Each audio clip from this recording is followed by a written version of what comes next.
Hey everyone, Corey here coming in to do the energy update for this first week that we are in February. This is February the 4th. And today the earthquakes that I predicted, that I seen in my predictions, or seen in my vision. I don't want to say that I seen in my vision that were happening. And I can't remember if they're in my videos here or I've spoke about them in one of my lives. I never know if they're where they are, or something that I share and don't share.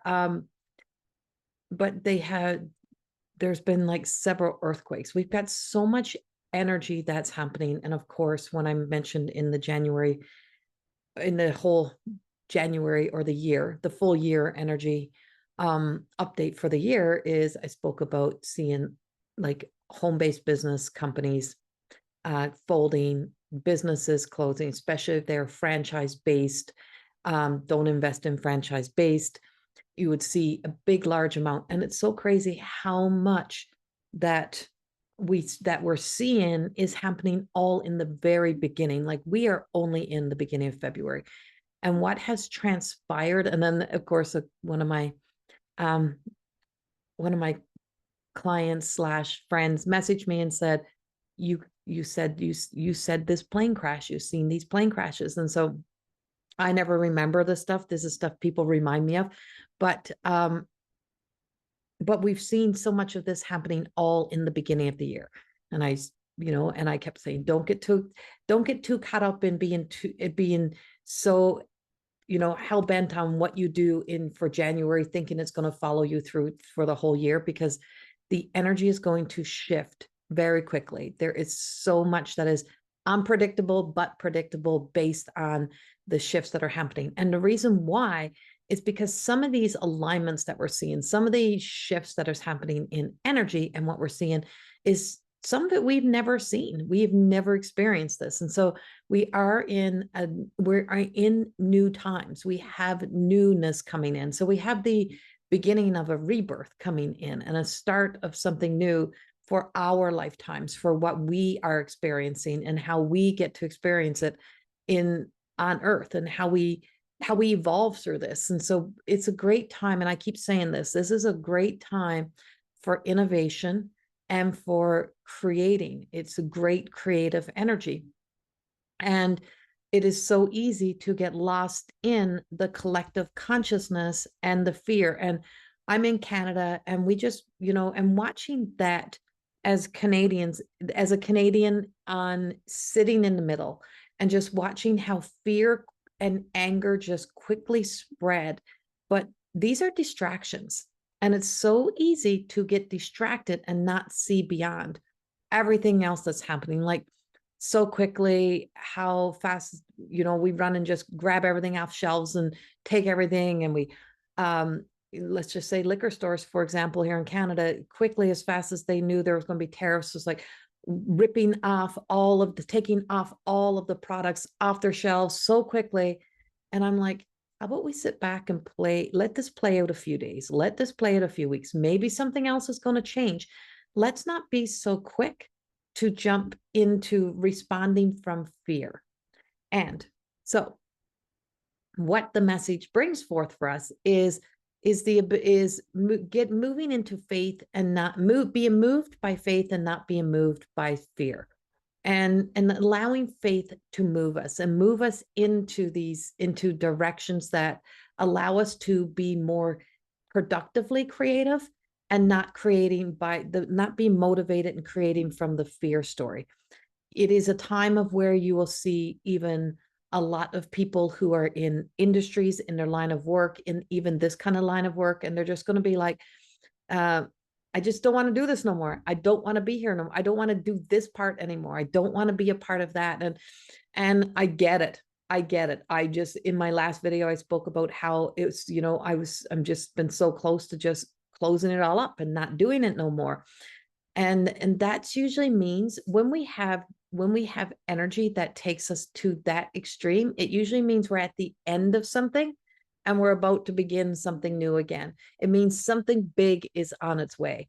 And I do feel this big influencing energy that is kind of coming in. So it is like the source. And I'm seeing this source of light coming in. And so I don't know. I don't know. I wait for them to give me whatever's coming, but I do see there is big shifts and big changes that are on its way, but we're not done.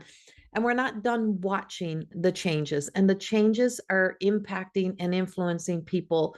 I know right here in the central part of Alberta where I live, is in Sylvan Lake and all the communities around that had a business that had grown and had kept expanding. And I'm like, I felt like reaching out so many times and just sending that unsolicited advice, like, don't do that.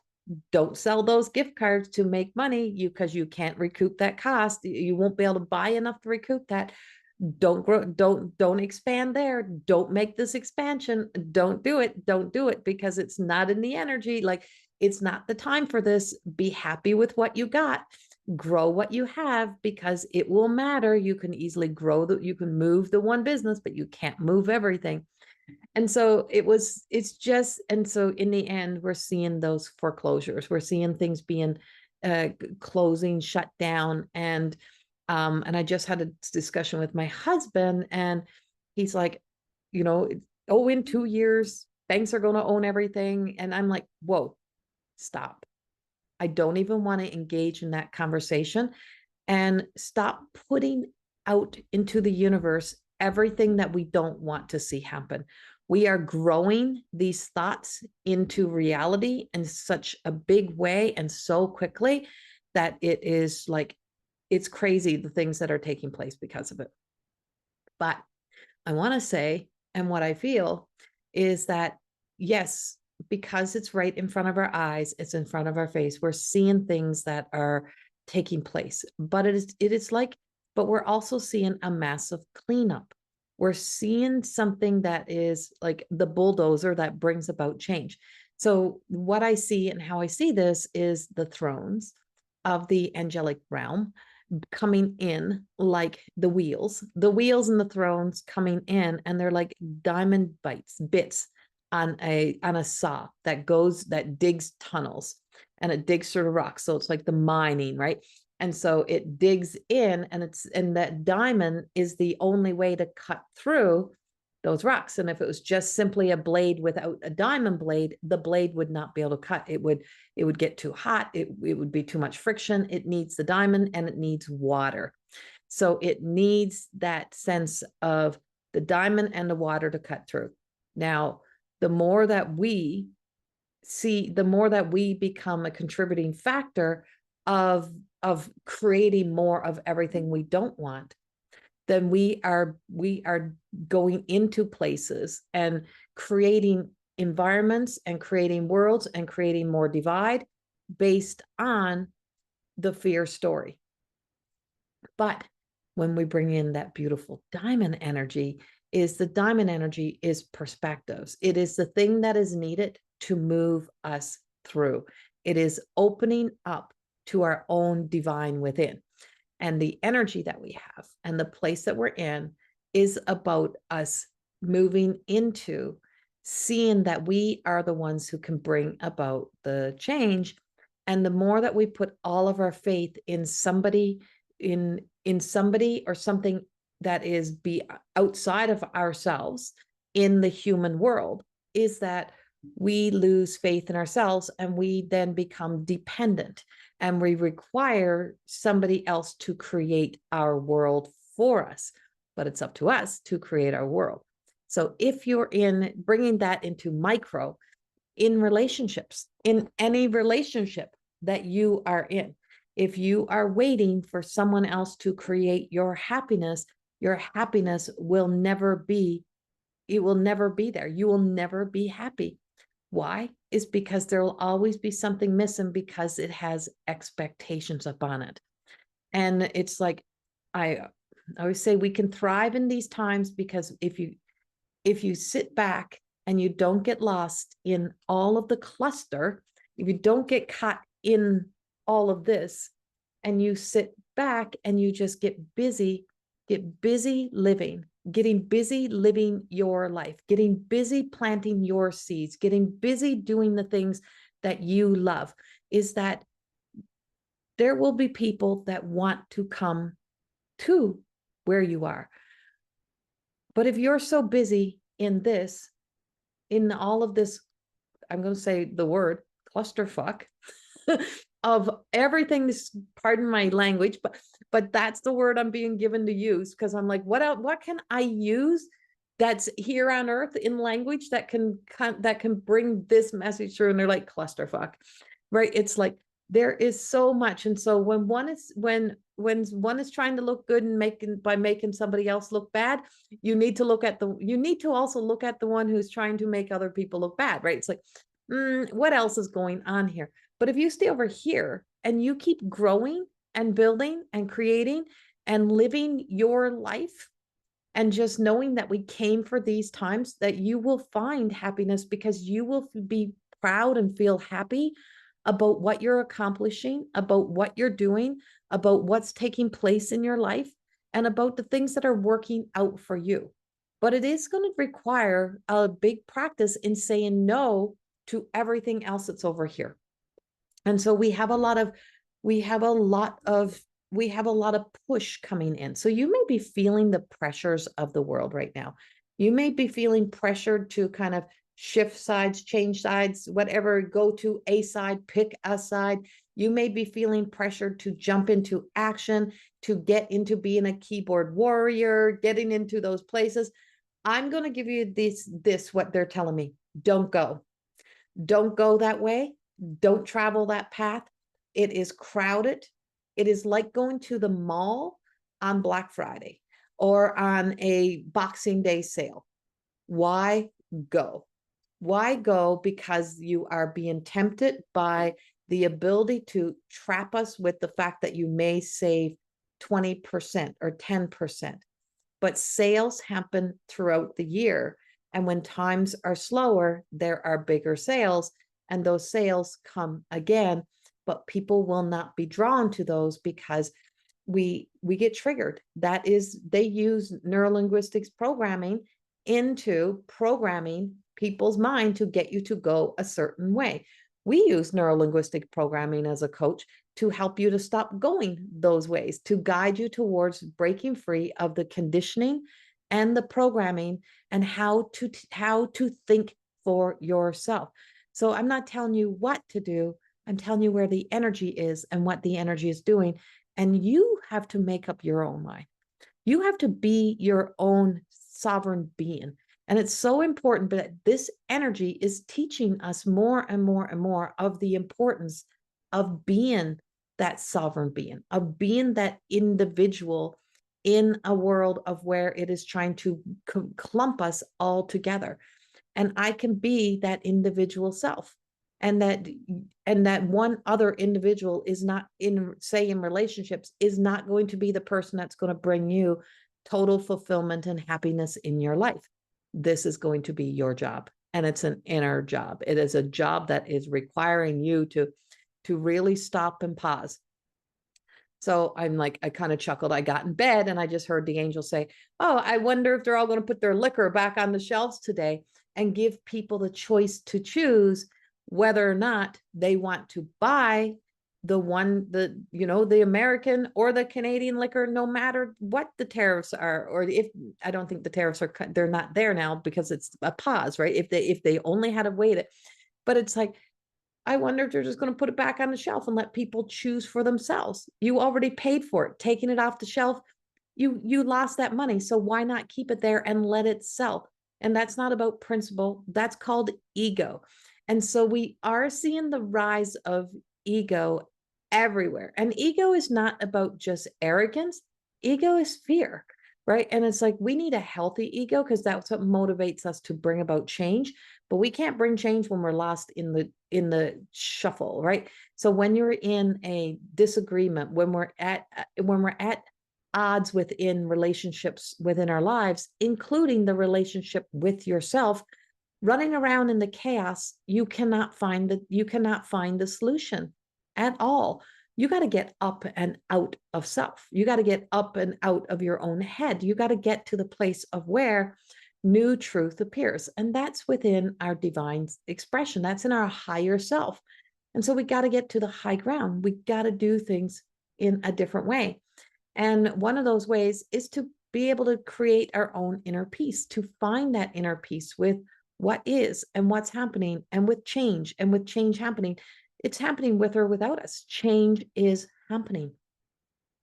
And so there's a lot of things that are transpiring in this energy, and there's a lot of things that are moving through, and there's a lot of opportunity for us to stop and take a breath and a breather, to step back, step away from all that is happening, because it is about to get a little bit worse before it gets a little bit better. But we moved into the era of love for a period of time. We're moving into this moment, a period of love. February has a lot of love energy. So this is what I'm asking you. What is it you love? What is it you love to do? What is it you would love to do? What is it that you love about the people in your life? What is it that you love about yourself? What do you love about you? What do you want to grow more of within yourself? What do you want to feel more of within you? What would you like to see unfolding within your own personal life? And how do you go about creating it? What do you need to start contributing to your own life, to your own happiness, to your relationship with you? What do you need to stop doing and putting pressures on somebody else to create it for you?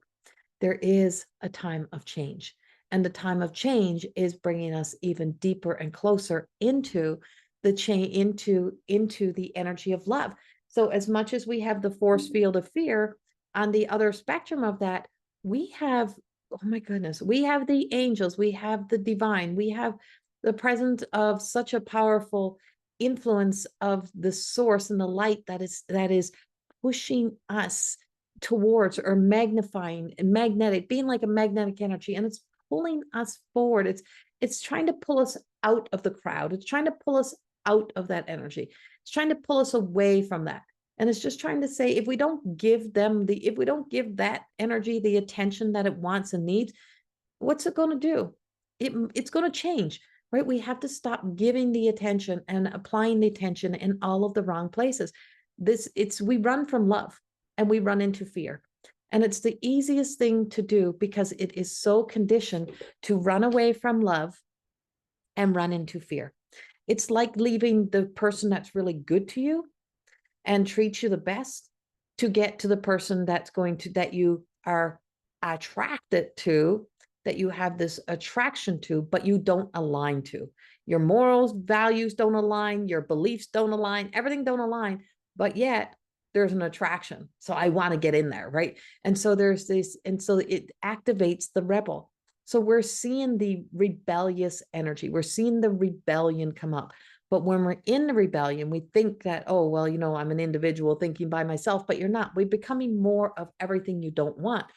Whereas over here, in that love, in that unconditioned love, in God's love, in whatever God means to you, not religion, not based on religion, based on the source, based on this beautiful energy that I'm seeing and I'm not against religion. Don't get me wrong. I have a bit of everything in me, but it is about being able to move into, if we build that personal relationship with the light and with the love, and we allow that to then guide us, that's how our garden grows. We need that light. We need that sun. We need the freshness. We need the clarity. We need the openness. We need no weeds in our garden, in our green grass. And I've been saying this for years. I'm not having no weeds in my green grass. I don't care if they're even dandelions that are good for us. I want my green grass. And why do I want my green grass? Because it's my green grass. And when I was in heaven, when I had an outer body experience, when I 3 times now, is that every time I get into heaven, there's green grass. It is the greenest of greenest grass, and it rolls and it rolls and it rolls. And there's big trees that are guardians. And all of that, when we get there, it makes us want to keep walking more towards that. What happens when you walk into a field of flowers or a field of something, you want more of that. But yet, when you get in there, then you want to start picking it from the ground and taking it home with you, because you want to keep it, right? But you can take flowers home, but you can't recreate the experience of watching something grow beautifully and just admiring without robbing from it, right? It's like you take it home, it's going to die. You put it in water, it's going to live so long, but it's going to die. And you got a bouquet of flowers that you can smell on occasion, but you can return here and visit this. And so sometimes it's that journey of having to really walk past and walk through and embrace and embody without taking. And that's the thing, is over here, we're taking fear and we're bringing it back, but there's nothing missing because there's so much fear. Over here, if we take it, it's something is missing, right? If we move away from this love and this light, something is missing, and then we try to fill it up in other places. This is the beginning of the return of love. This is the beginning of a return to love. And the love of power versus the power of love is very different. And as you're moving through this week's energy, ask yourself, does this make me feel good? Do I feel good about this? And if I don't, why am I continually go down this hole? Why am I contributing to this? Why am I getting so invested in this? Why am I so lost in this? And it's everywhere. Wherever there was love, it is now being infiltrated by anger, and it's not love anger. It is the way to getting everyone to be and think and live the one way. And we can't do that. That's not the way we're meant to go. So I'll float over here on my little island, and I will live in my little island, and it's open to people who want to come to my island, but you can't pick the flowers. You can't take anything out. You can't take anything away from it. You can't rob me of anything to take for you. It's not happening, because this little light of mine, right, is I will share it. I will let it shine so that you can find your way, but I'm not taking from me. And that's the way we are here to begin to live this week. And so this is the card from my Want to Know a Secret to a Life of More Than Existing. You can buy your deck of these cards, which are like daily devotions to yourself, on my website. And this card says, there are consequences of cheating yourself out of truth. Justifying dishonest behavior is not okay, even if it's your own. Cheating another of a truth does not make a wrong a right. It is essential to always be true to yourself and your values. Don't let the fear of failure or disappointment lead you down the path of cheating yourself out of your own needs. Every action has consequences. Radical, kind honesty is a virtue. So being very honest with yourself to why we are allowing fear to take the place of faith, and why we are allowing that cluster of chaos to take away from clarity and a clear mind. It is about being honest with ourselves, because it is triggering our own lower expressions of ourselves right now. And that lower expressions of ourselves is envy, jealousy, anger, bitterness, resentment, all of those things. Because where were we? Where were you when there was another, where were you when there was, say, another tax thrown at you in your own country? Where were you when there was another moment when something was going wrong? Where were you? Were you in the same place? Were you just as angry? Were you speaking out the same way? Were you doing the same thing? Or were you more willing to let it slide because you didn't have the dislike, or there wasn't so much fear stories around it for the person or the place of where it's all coming from? We have to look at it, and we have to dissect it, and we have to break it all down and ask ourselves the big questions, because radical honesty is needed in these times to really hold ourselves accountable, to look at how we treat each other, how we treat ourselves, and how we're showing up, and what we're getting so lost and so invested into. We have to look at the self as much as we look at everything else. And this is a great time. This is a year of really, truly going into that dark night of the soul journey, to really find that self, and to really not be afraid to see our own inner darkness, and to see the own part of self that stands in the way. I send you so much love this week. I'm starting my mentorship program coming up. And if you want to be a part of that, you can go to the mtacademy.ca. All the information is down below, and get signed up. We begin February the 16th. I send you much love. Bye-bye.